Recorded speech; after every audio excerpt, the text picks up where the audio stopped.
Friday morning, everybody. It is Fast Friday here on Between the Ears, and today we are going to dive into some Big 12 title chasing talk. So, a lot of expectations around this 2024 football team in Morgantown.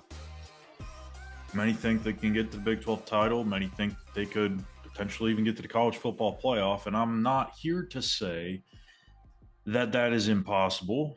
I'm not here to say either is impossible, but it shouldn't be Big 12 title or bust. It shouldn't. The reason I say that, the reasons I say that, number one is health. Obviously, that's the first and foremost, the most important thing here. Health can derail your season regardless of how much talent you have on your roster. So that's the first thing. It's very cliche. It's not a very detailed thing here, but I mean that's obvious. You have to stay healthy. And number one, there's already a concern at the linebacker position because you have Josiah Trotter, who's coming off an injury that forced him to miss the entire season. So you don't know what you're getting out of him. Trey Lathan's coming off a scary injury. So there's two injuries in that linebacker room you're already worried about. C.J. Donaldson's been banged up a couple of years in a row now. What does that look like? Can he stay healthy?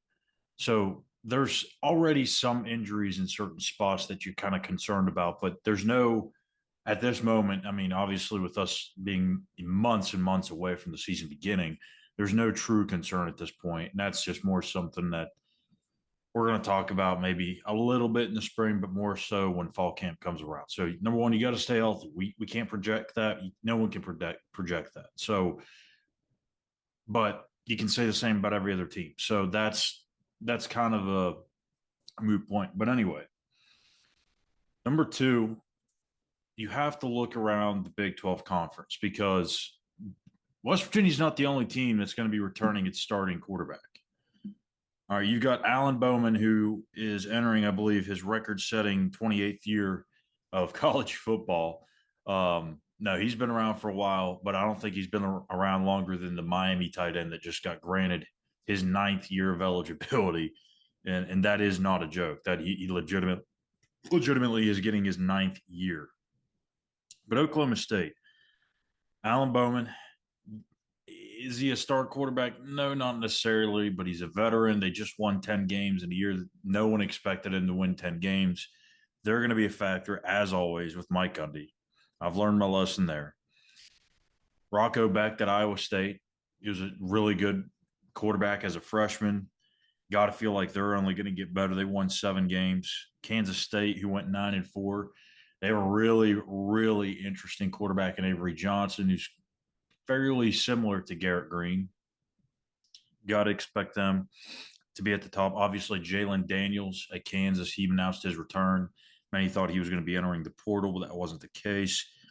You expect UCF to kind of, I wouldn't say get in the mix, but I think they're going to be even more competitive. TCU, I doubt that they go 5-7 again.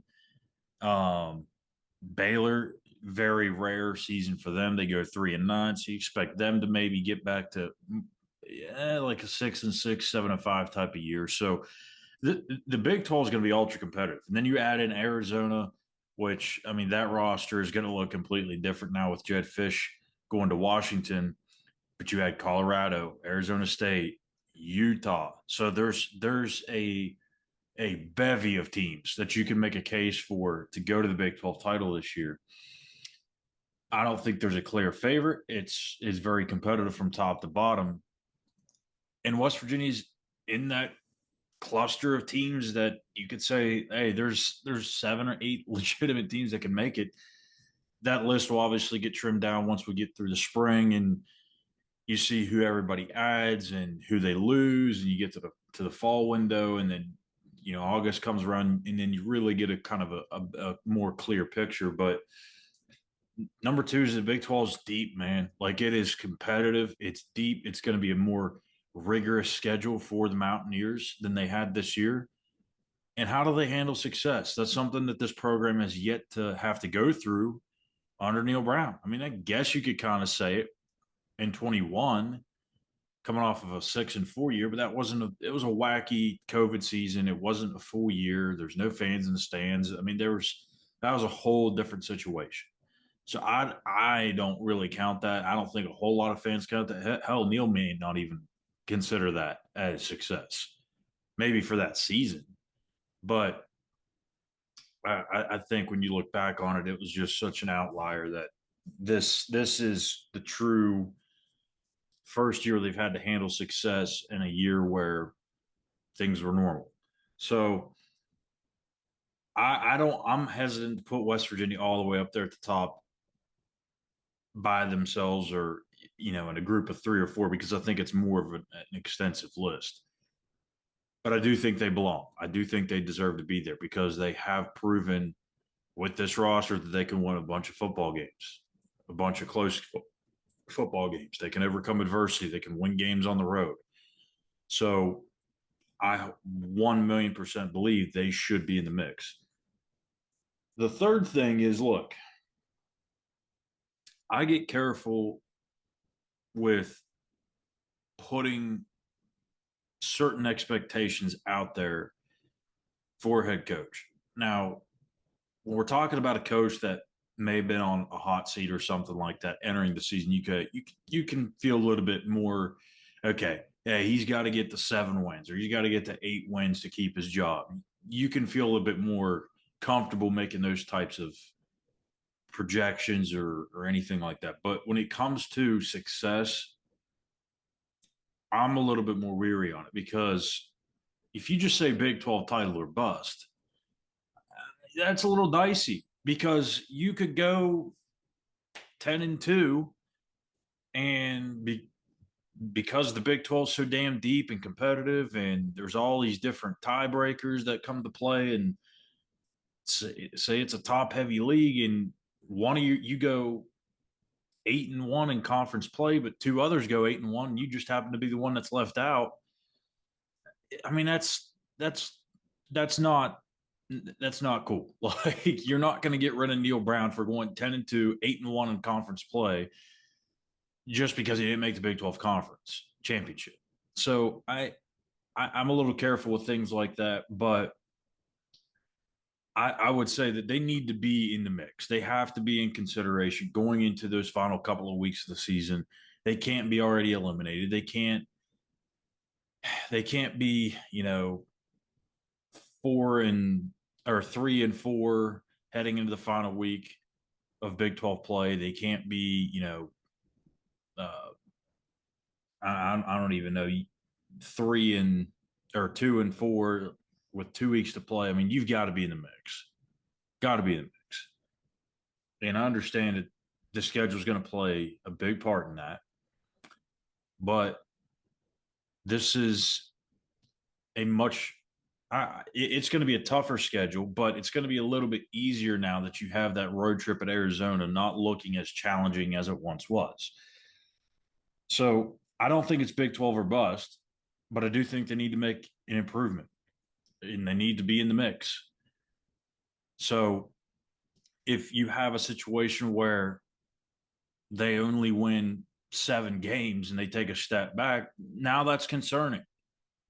You can't go 9-4 and then take a step back and go and win 7 games with a senior quarterback. You just can't do that. Again, I'm not going to put a number on a win total or anything now. I mean, obviously that's 2 less wins, but I think you've got to feel better about this program right now than where it's been. Obviously, you can finally, for once, say that the Big 12 title is a realistic conversation that we can have. But it's also realistic to say it shouldn't necessarily be the end all be all because it's not. Again, there's so many ways that this thing can unfold. And I don't think it's fair to put that on Neal. I don't think it's fair to put that on these players. But it is fair. It is fair for, I think, the fans to expect them to be in that conversation late in November with a week or 2 or 3 left in the season. You have to be there. Have to be there to take that next step as a program. And as I talked about earlier this week, I think it was on Monday's episode, the plan's in place. The plan is in place. You have Nico Marchiol waiting in the wings. You just came off a 9-win season. If you can capitalize off of that, win another 9 or 10 this year, you're setting things up for Nico to take over a team that's a little bit more experienced. This thing can really take off. So this is a very crucial year. And I think we'll look back at the 2023 season as either the turning point or kind of like an oddball year, depending on what happens in 24.